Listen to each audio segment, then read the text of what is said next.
নমস্কার বন্ধুরা, আজ আমি তৈরি করছি পূর্ব বাংলার শাটি ও এপারের ল্যাটা মাছের রেসিপি। এটি খুব পুরনো একটি রেসিপি। এটি আমার দিদিমার হাতের তৈরি। তখন তারা পূর্ব বাংলায় থাকতেন। তখনকার এই রেসিপি। এখানে কিন্তু শাটি মাছগুলিকে ভালো করে আগে আমি কেটে ধুয়ে নিয়েছি। তারপর এটিকে এখন আমরা মেখে নেব। এই মাছটা মাখাতেই কিন্তু এই মাছের অনেকটা স্বাদ লুকিয়ে আছে। মাছটাকে নুন, হলুদ, লঙ্কার গুঁড়ো ও লেবু দিয়ে আমরা ভালো মতো মেখে কিছুক্ষণের জন্য এটিকে রেখে দেব। মেখেই কিন্তু সাথে সাথে রান্না করবেন না, এর মশলাগুলো তাহলে মাছের মধ্যে কিন্তু ঢুকবে না। এটিকে মেখে আমাদের বেশ কিছুক্ষণের জন্য এটিকে রেখে দিতে হবে। আমরা এখানে কিন্তু আলু ব্যবহার করব না, শুধুমাত্র ফুলকপি দিয়েই এই গোটা রান্নাটা হবে। সেই জন্য কিন্তু এই রেসিপিটার নাম হয়েছে শাটি ফুলবাহার। এই ফুলকপি দিয়েই আমরা রেসিপিটা করব। সেই জন্য প্রথমে ফুলকপিটাকে ভালো করে কেটে নিচ্ছি। আর আপনারা লোকাল ফুলকপিটা পেলে সেটাই নেওয়ার চেষ্টা করবেন, তার স্বাদটা কিন্তু অনেকটা বেশি থাকে। এবার আমরা এর জন্য একটি মশলা তৈরি করে নেব। সেই জন্য প্রথমে মিক্সিতে দিয়ে দেব আদা, তারপর দিয়ে দেব পাকা লঙ্কা, তার সাথে দিয়ে দেব টমেটো, ধনে পাতা, জিরের গুঁড়ো, ধনের গুঁড়ো, পেঁয়াজ। এখানে কিন্তু আমরা কোনো রসুন ব্যবহার করব না। পেঁয়াজ দিয়ে তাতে আমরা দিয়ে দেব সাদা সর্ষে ও পোস্ত। তার সাথে আমরা এখানে অল্প গোলমরিচ গুঁড়াও যোগ করে সব কিছুকে একটু গরম জল দিয়ে মিশিয়ে নিয়ে তারপরে আমরা কিন্তু পেস্ট করে নেব।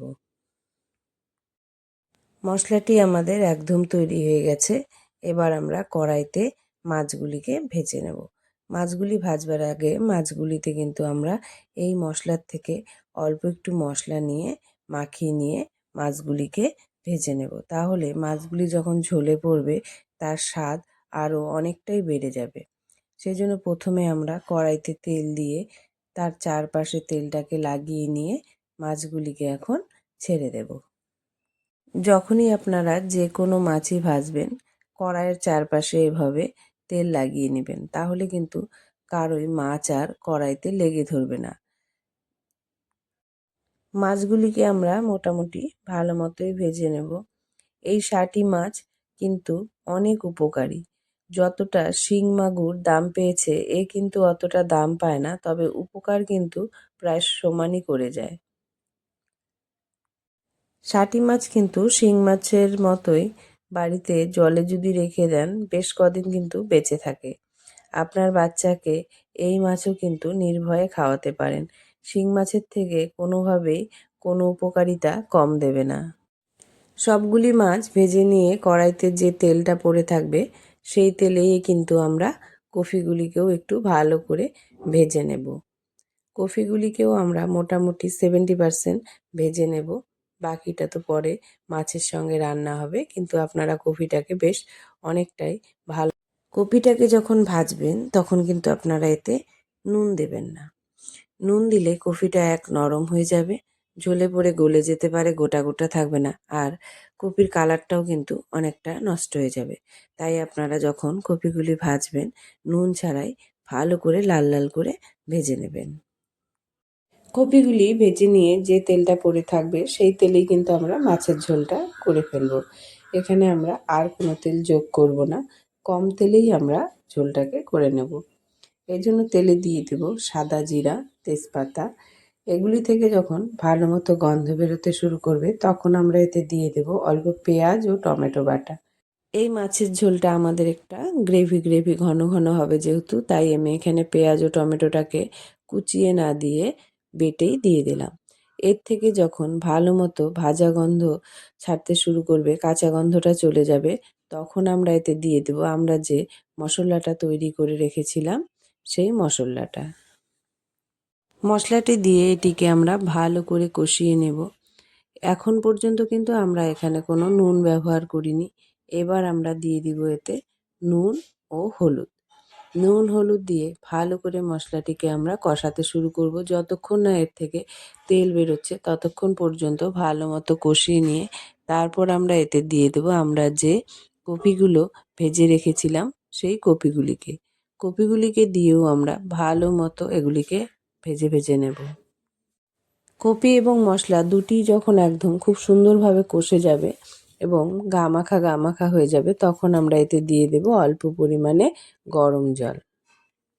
গরম জল দিয়ে ফুলকপি এবং মশলাটাকে একটু নাড়িয়ে নিয়ে আমরা এটিকে কিছুক্ষণ ঢেকে রান্না করে নেব। গ্যাসের মিডিয়াম হিটে 10 থেকে 15 মিনিট আমাদের ঢেকে দিলেই কিন্তু কফি এবং মশলাগুলি একদম সুসিদ্ধ হয়ে যাবে। এবার আমরা ঢাকনা খুলে মশলাগুলিকে ভালো করে নাড়াচাড়া করে নিয়ে এতেই আমরা কিন্তু মাছগুলি দিয়ে দেব। মাছগুলি দেওয়ার আগে কিন্তু আমরা জল ব্যবহার করব না। আপনারা দেখে নেবেন আপনাদের কপিগুলো সেদ্ধ হয়ে গেছে কিনা। কপিগুলো সেদ্ধ হলে মাছগুলি দিয়ে দেবেন।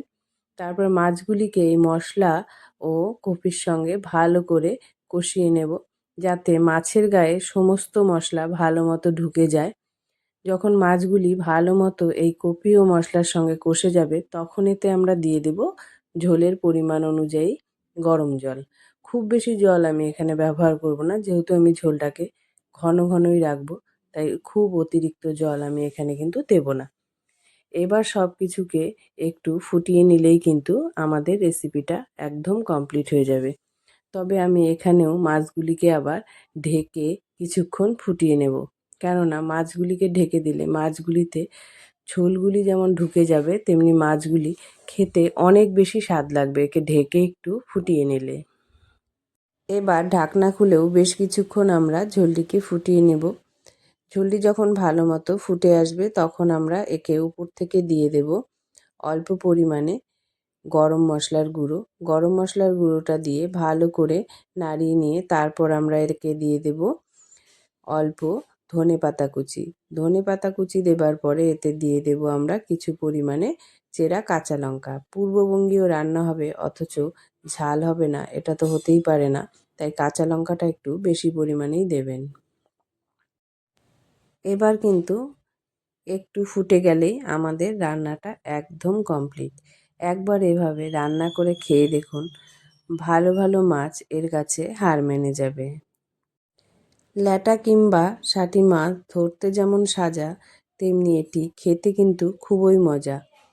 আপনারা এভাবে তৈরি করে খেয়ে দেখুন এই শাটি মাছের ফুলবাহার।